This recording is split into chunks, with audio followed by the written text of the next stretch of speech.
Guys, may mga kakilala ba kayong merong UTI? Urinary tract infection problem.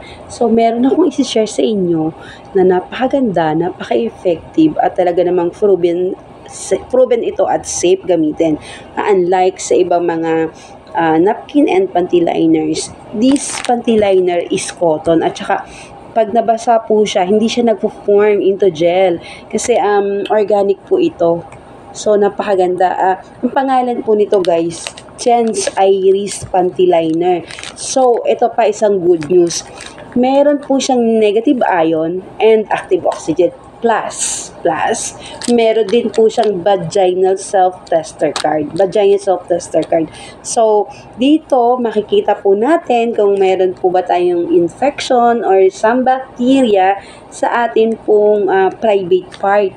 Kagandahan guys, ang isa sa kagandahan nito na prevent nito ang pagkakaroon ng UTI and somehow it can help to cure as well ng UTI and also yun pong ibang mga gynecological problem like po yung myoma, yung PCOS.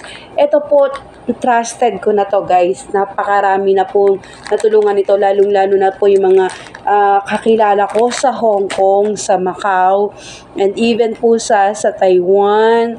Marami pong gumagamit ito. Even si Japan, kilalang-kilala po ito. So guys, ito po ay napakamura, napaka-effective. At ito po ay mabibili ninyo dito sa Yellow Basket ko.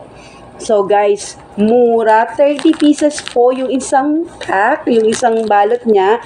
30 pieces at kasama niya po dito sa loob nito yung vaginal self-tester card. At ito pa guys, napakaganda. Bakit? Kasi resealable siya. So, i-check ko. Bubuksan ko siya. Ayan. Okay. Ayan. So, resealable siya. Dito, nasa loob po nito yung vaginal self-tester card. So, guys, makaka-order po kayo dito sa Yellow Basket ko. Thank you, guys.